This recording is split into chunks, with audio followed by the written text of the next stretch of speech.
June 19, 1944. Philippine Sea. Dawn hardens to metallic blue as our Zeros shiver on deck, prop-wash flaying air. Briefings promised Americans would be late and clumsy Wildcats that bleed in a climb. Radar. A rumor. Direction a myth. Then sound-powered phones spill bearings like cold beads, multiple groups high and fast. We launch into a sky that suddenly feels owned. The merge is wrong, broad-shouldered fighters, 6 steady muzzles engines that drag us upward when we try to escape downward. Tracers stitch too long, too close. The shock is simple, the enemy arrives where we are exactly when they choose. Early June 1944. Tawi anchorage. We tell ourselves the ocean is a moat, and our carriers are citadels. Taiho gleams new and tight. Shokaku and Zuikaku sit like veterans at parade rest. Pilots rehearse gunnery patterns under white sun, instructors correcting angles with chopsticks on map boards. Our creed is agility and nerve. Turn inside, hold the vertical, cut the enemy at the waist. The Americans, we say, still fly ironclad brawlers. Their fighters wilt if forced to dance. Fuel barges nudge hulls. Loaders pass ammunition belts like shrine offerings. Signal flags snap. Flight decks chalk launch orders. From Saipan and Guam we expect land-based support, a long arm closing any seam. Briefings insist their radar is crude, their controllers confused by numbers, their courage brittle when formations break. Experience is our ballast, China Coral Sea, the Solomons. Lessons written into muscle memory. We will strike first, from height, in disciplined packets. When they turn, we disappear. When they climb, we are already falling on them. If they bring many, we bring better. We tune engines at dusk, confident as priests before a festival, certain the gods of speed and surprise still favor our hands. Night cicadas sing. Certainty hums through steel. We had a list, tidy, comforting, of American weaknesses. It circulated in ready rooms like scripture copied by hand into notebooks repeated over tea in the cramped spaces beneath the island superstructures. First, their fighters. The legend said Americans loved armor more than air. Their machines were heavy-shouldered bruisers that could not pirouette in a climbing spiral.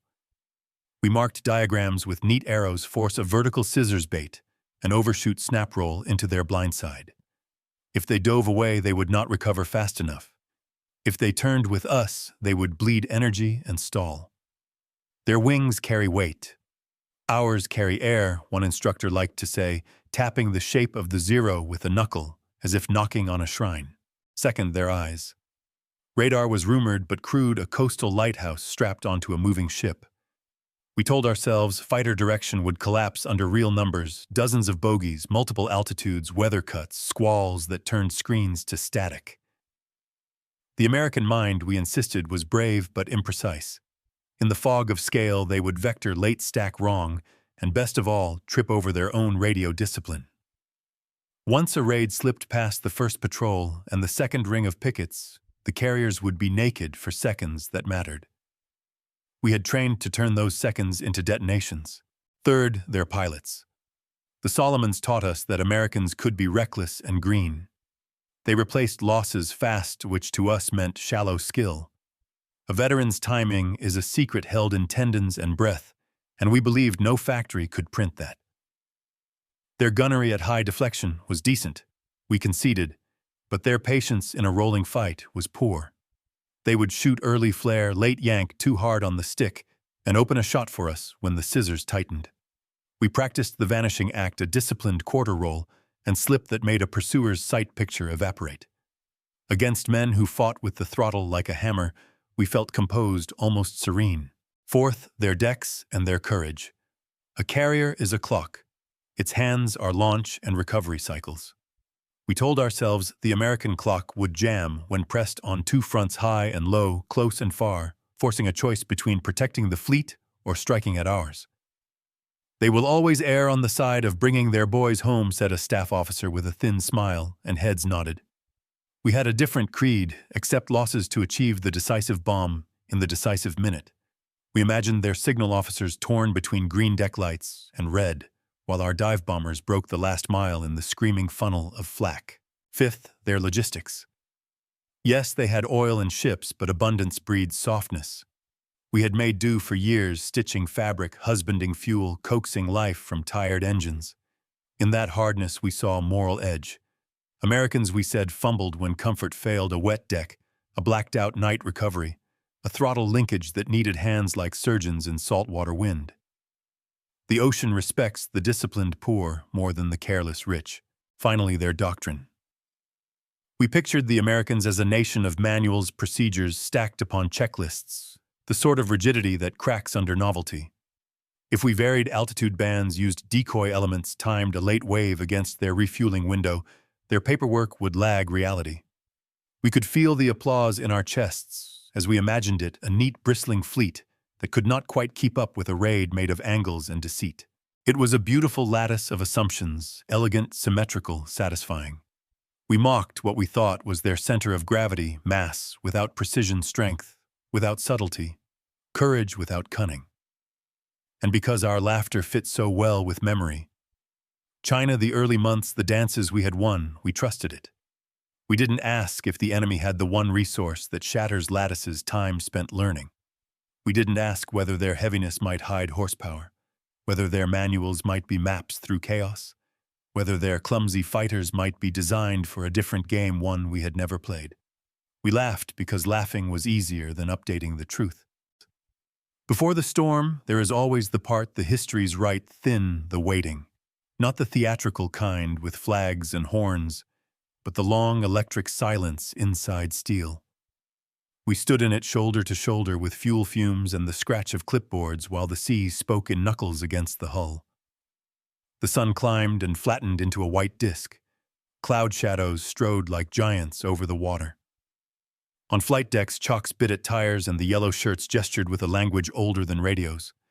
Below, the ready rooms vibrated with engines a deck away, a heartbeat you feel in your teeth. Waiting distorts time.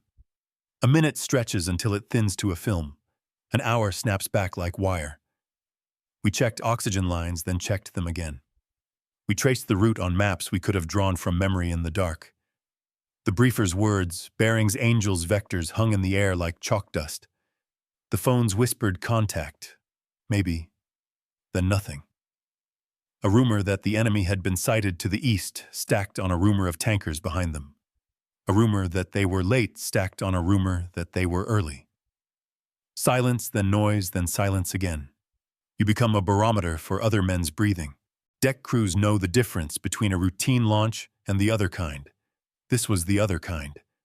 The pattern on the deck changed, holds a fraction longer glances that stayed the way a petty officer positioned his body so a pilot stepping in could use his shoulder without asking.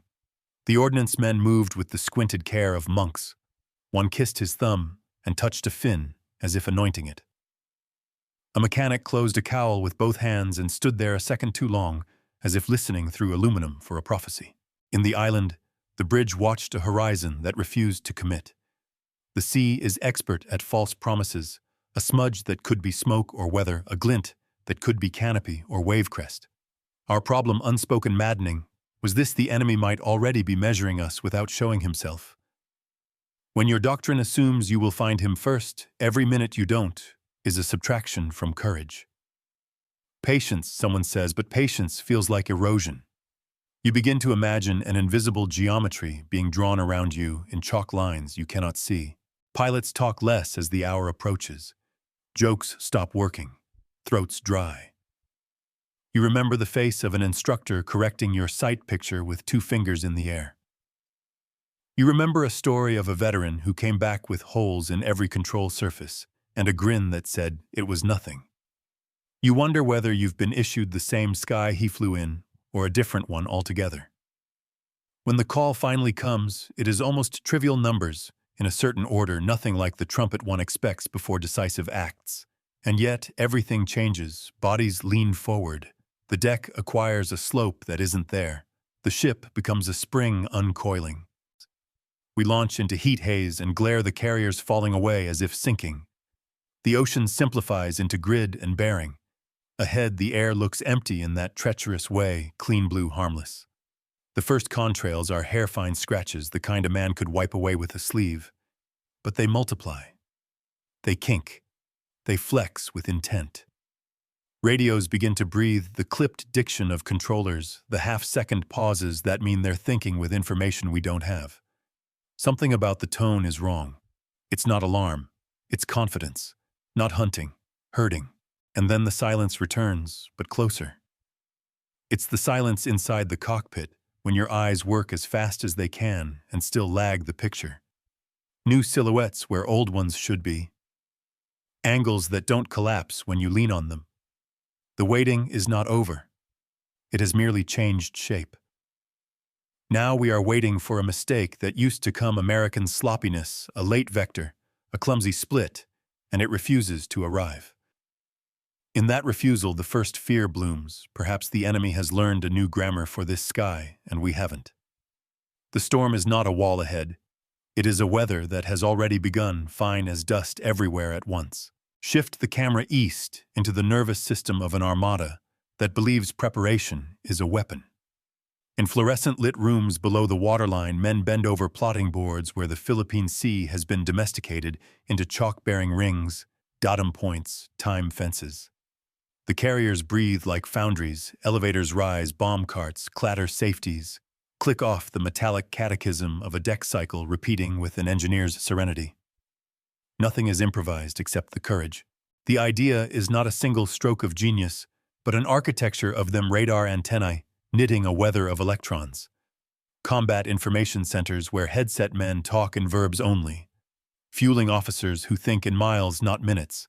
Ordnance crews who can open a crate and tell from smell if the packing grease is right. The fighter directors speak a grammar of vectors and angels that turns scattered squadrons into a single organism. They do not hunt, they allocate. Everywhere, redundancy. The quiet arrogance of a nation that assumes things will break and plans for the breakage. Spare R-2800 magnetos staged under tarps. Extra tailhooks stacked like iron commas against bulkheads. A spare pilot in each ready room who has already memorized the brief for someone else's flight. Procedures layered upon procedures, not to strangle initiative, but to make initiative safe. The manual is not a shackle. It is a memory palace for when the blood is loud. The deck choreography is an art of seconds. Hellcats trundle to the catapults, snub-nosed and broad-shouldered, 6 black mouths in each wing. Plane captains slap fuselages, the way horsemen slap flanks, a ritual as old as risk. Wingfold locks clang down.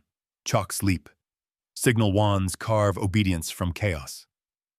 Downwind Avengers and Helldivers roll.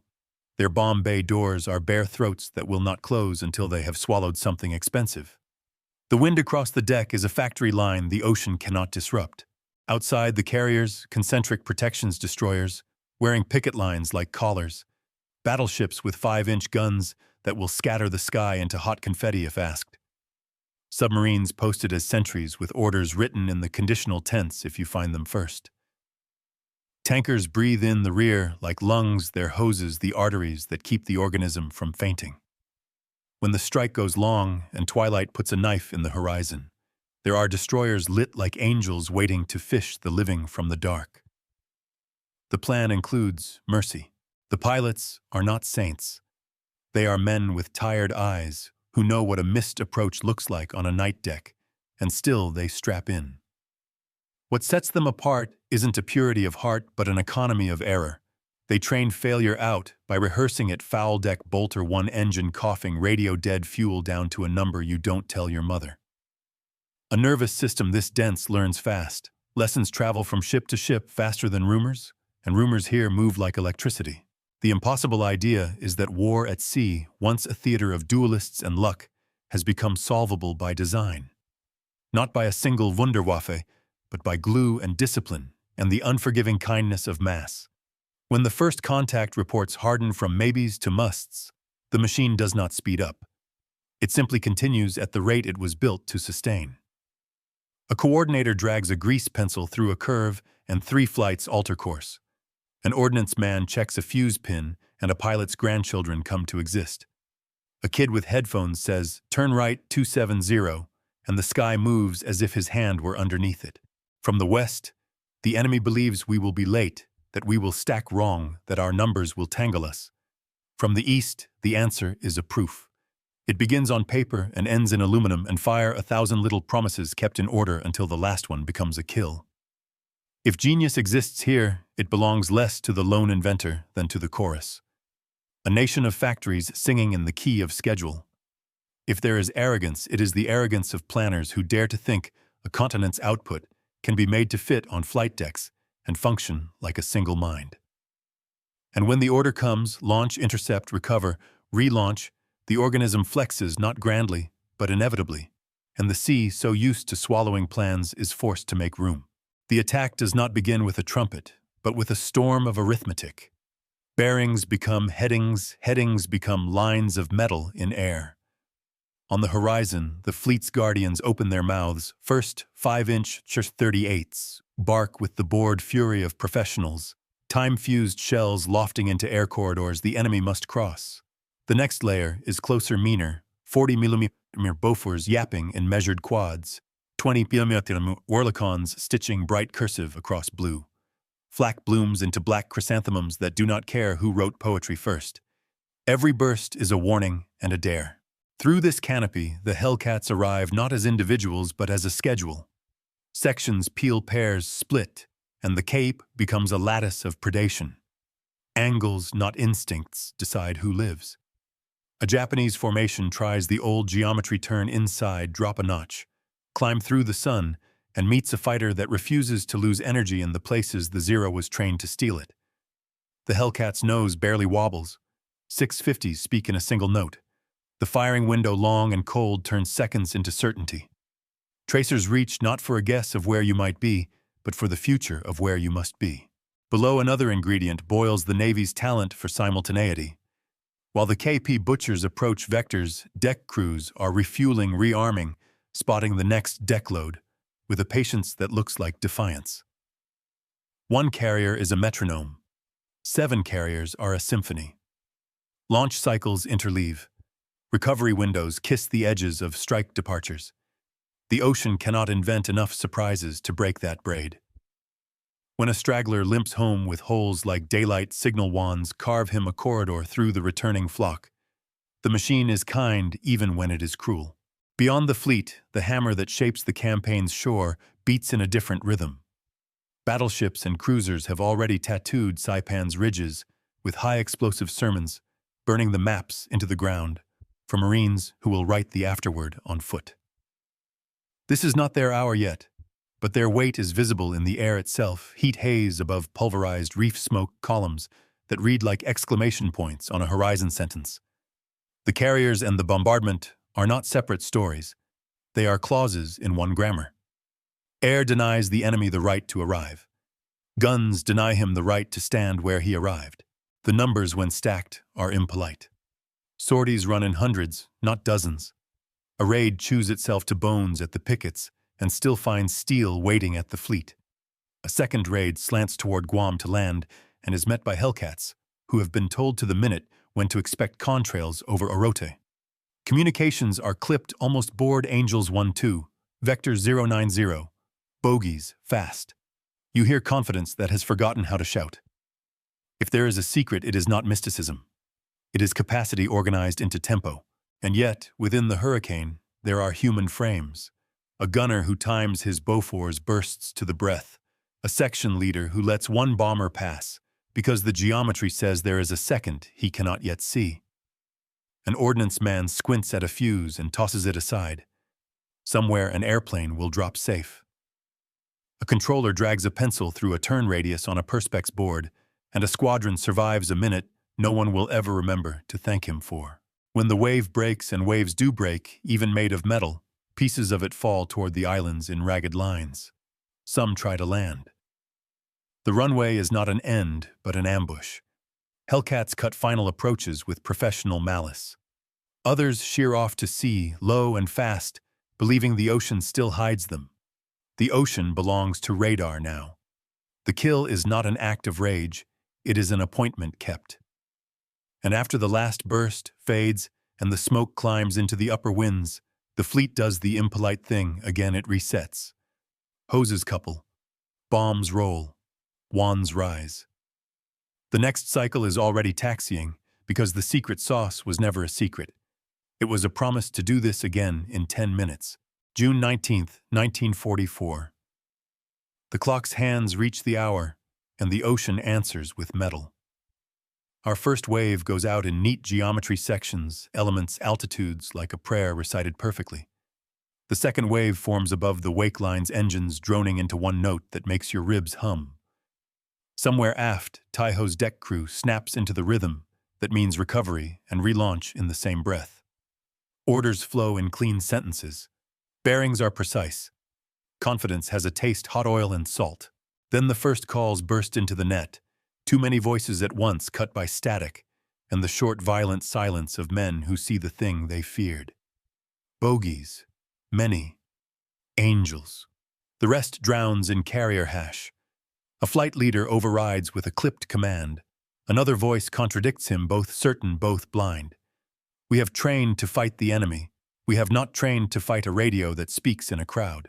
At altitude, the formation twists under pressure from nowhere. Contacts that should be distant are already among us. The merge is like stepping from a sunlit doorway into a moving train. Hellcats. The name resolves in the sight picture, the way a storm resolves into rain, thick-bodied fighters that hold a line through turbulence and fire as if the sky were a gun range. Our first break is textbook turn inside, climb into their overshoot, roll out onto the shooter's six. Instead, he stays. He stays with horsepower and patience that steals the time our trick needs to bloom. Tracers stitch a wing, and a good man jettisons a tank that streams glittering fuel before it lights like a hanging lantern. We try altitude separation, the sacred ladder that keeps a raid from being eaten whole, and the ladder is kicked away by vectors we do not hear until the contrails cut us. Somewhere out ahead, a controller we can't see is drawing lines we can't erase, and our packets are fed to waiting sections like meat to gears. A bomber leader's voice remains calm as he counts down to his dive. When he reaches 3, the frequency fills with a sound like tearing cloth, and then with the unmistakable scream of a dive that will not make it home. Command seeks to do the one thing a commander must do when chaos arrives: simplify. All groups, the order begins, and then the bridge net explodes with damage reports, course corrections, the cry of a lookout who sees what matters a heartbeat too late. Shokaku's name rides a sentence none of us wanted to hear. Someone with rank but no air under him tries to pull a curtain over the screaming, maintain mission discipline. It lands like a ceremonial phrase in a burning theater. Below the fights, we can't control the fleet's flak opens with a discipline that is almost kind. The 5-inch 38s speak in timed paragraphs. The quads scissor the paths we must take to live. Our dive bombers meet valleys of steel flowers. Our torpedo men, braver than any words deserve, thread through ropes of tracer into a sea churned mean. A few break through far enough to see the hard gray flanks of American carriers, the hypnotic crosswalk of their decks. A few drop and believe for one proud second that belief makes physics obedient. Above Guam, the problem changes shape and becomes cruelty. Those who survive the raid angle toward Orote with fuel like a rumor. The runway is a promise under glass heat haze. Pattern calls begin the relief of routine as the wheels come down, and then the killing starts again. Hellcats carve final approach arcs as if they have paid for every degree and intend to collect. One of our pilots, young, disciplined, careful, holds a perfect lineup and dies perfectly on it. By noon, the voice of the net has changed. The difference is small but final. Men who sounded like they were discussing a plan now sound like they are describing losses. We still fight individuals do brilliant, angry things. A Zero flips vertical at the edge of stall and turns a predator into a glimpse of fear. A gunner on a D4Y walks his tracers into an American canopy and buys his pilot a second life. But the system around us, the scaffolding of command and control that should amplify courage, is shedding pieces. We hear it in the way orders overlap, in the repeated questions, in the absence lonelier than any scream of call signs we counted on. The trial by fire is not the one we rehearsed. It is not the purity of a duel or the simple arithmetic of bravery multiplied by skill. It is an exam in an unfamiliar language proctored by men who wrote the dictionary. By late afternoon, ships we have known by smell and shadow carry new wounds. Taiho's rumor becomes Taiho's fact. Our confidence, once a floor, turns into a ceiling we keep hitting with our heads. The sun comes down with theatrical indifference. On the bridge, someone says the only honest thing left. We do not know where the next blow will land, only that it will. The system frays. Individuals hold. But war at this scale has a hunger that eats individuals first. There is a moment in every long fight when the mind stops bargaining. Ours comes not with an explosion, but with a pattern. You feel it before you name it. The enemy is always early and never tired. Their fighters arrive where they should not be able to be. Their guns remain steady beyond the seconds our training allows. Their ships breathe airplanes in cycles that do not slip. We look for the ragged edge where a massed opponent shows the fray, and we do not find it. The realization is collective, a whisper that passes hand to hand as fuel gauges sink.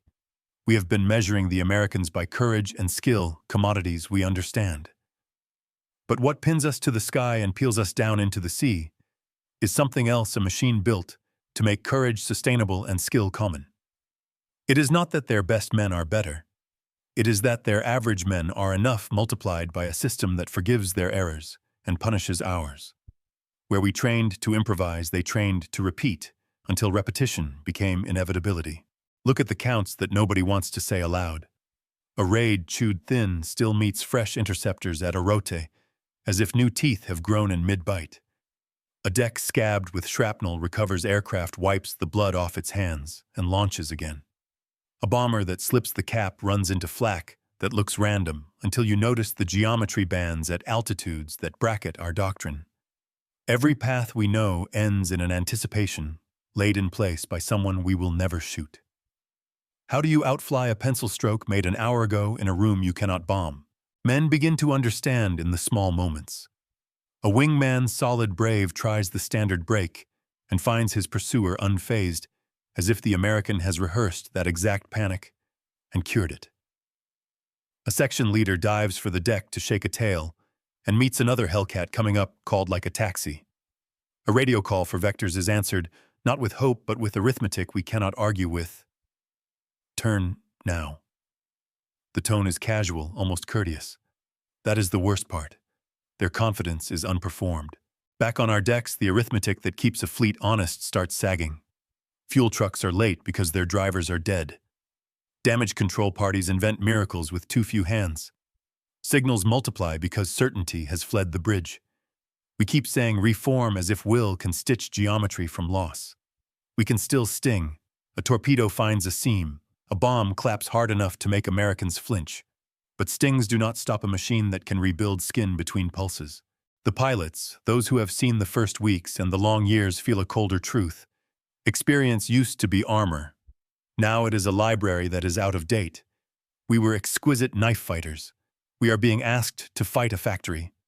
The sky no longer belongs to the better stick and the cleaner roll.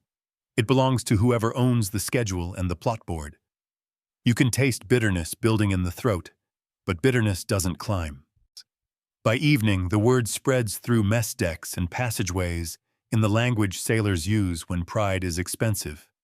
They can do this again tomorrow. That is the hinge. Defeat today can be endured if tomorrow offers a different dice throw. What breaks men is the sense that tomorrow is the same. The machine will wake, drink fuel, eat bombs, and hum vectors into our air until our names are chalk dust. We do not surrender our courage. We tighten straps and speak modestly to the gods of chance. We swear the old oaths and believe them. But the mind, treacherous in its honesty, has learned a new arithmetic. The enemy is not a man in a cockpit. The enemy is a system that turns men into a tide. The realization lands with the quiet weight of a verdict we are not losing to luck or to a single superior airplane. We are being rolled by an industrial rhythm that does not tire, does not doubt, and does not need permission from the weather or from fear. The ocean is big. The machine is bigger. Strategically, the defeat does not end at splash points and smoking decks. It unfolds in ledgers, training rosters, and maps whose circles move east, whether anyone wishes them to or not. We had once called our carrier air arm a blade thin sharp guided by hands that knew where to cut. After the Marianas, we discover what happens to a blade when you break not just its edge, but the smithy that forges replacements. The losses are not numbers, they are years. Veteran pilots who could make an airplane do new physics are gone.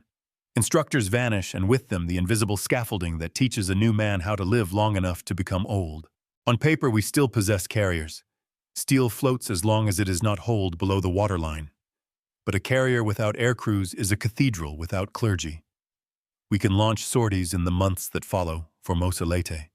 Desperate strokes thrown like spears from a thinning arm, but the rhythm never returns. Fuel becomes the second conquering army octane rationed flight hours, curtailed training syllabi trimmed until graduates have only the outline of skill. Engines that used to sing after a careful tune now cough their way through schedules written by hope. The pipeline, that secret second front line, has been shelled to gravel. To the east, the Americans convert the Marianas into airfields the way a foundry converts ore into ingots. Saipan and Tinian sprout runways as if the coral itself were eager to be concrete. B-29s roll to the thresholds, and the war we had once framed as a contest of fleet against fleet acquires a new altitude. The islands that were supposed to be stepping stones for our defense become launch pads for a campaign that writes its will in contrails over cities whose names our grandfathers spoke with pride. When a machine owns the schedule, it also chooses the theater. At sea, a subtler terror takes hold. The enemy's method has momentum. Radar direction and combat information centers are not a trick. They are a doctrine that breeds copies of itself. Every engagement teaches the next one to begin at a higher level of competence. The Fast Carrier Task Force. What a cold, immodest name moves like a weather system that brings its own barometer. It needn't be perfect. It need only be consistent. The ocean which used to reset wars overnight can no longer reset this one. The Americans carry tomorrow with them. Command meets the facts with words that are correct but insufficient. We reorganize, we redistribute, we designate new decisive opportunities, but decisive battles require a symmetry that no longer exists. Our carriers hunt with fewer teeth and slower reflexes. Their escorts drinking fuel from tanks that only get emptier. We answer mass with finesse because finesse is what we have left. Sometimes it works an ambush that bites deep, a torpedo that finds the seam in a turning hull, but the ledger punishes even our successes with a question. And then what? We cannot do it again as quickly as we must. Men learn to read maps differently. Where we once saw sea room, we now see range rings.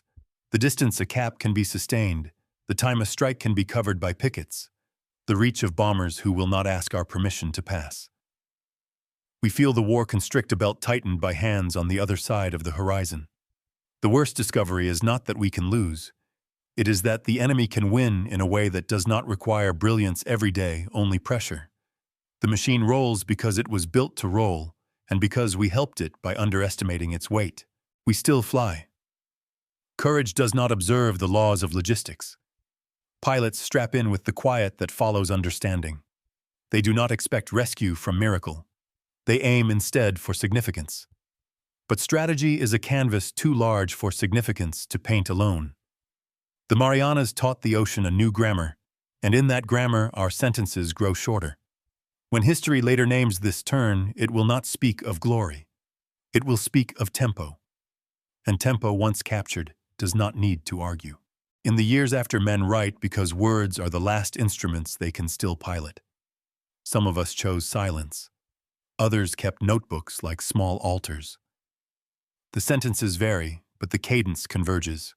One entry folded and refolded until the creases became white reads. We went out to meet pilots and found a system. We tried to outrun aircraft and were caught by arithmetic. Above the Marianas, the sky behaved like a factory. Inputs became outputs with an indifference to bravery.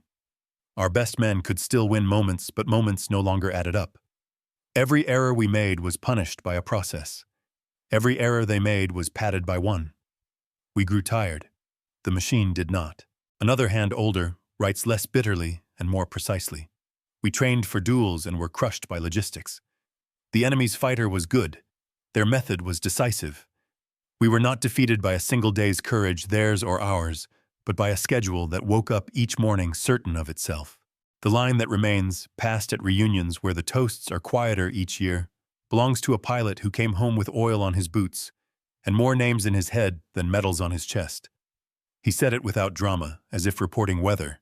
We were brave men in a small system. They were competent men inside a great one. We were not only fighting their Hellcats, we were fighting the calendar, the fuel hose, the radio, the plot board, the factory whistle. In truth, we were fighting a machine. There is dignity in admitting the shape of your opponent. There is warning in it, too. If war finds us again, may our courage arrive inside something larger than ourselves.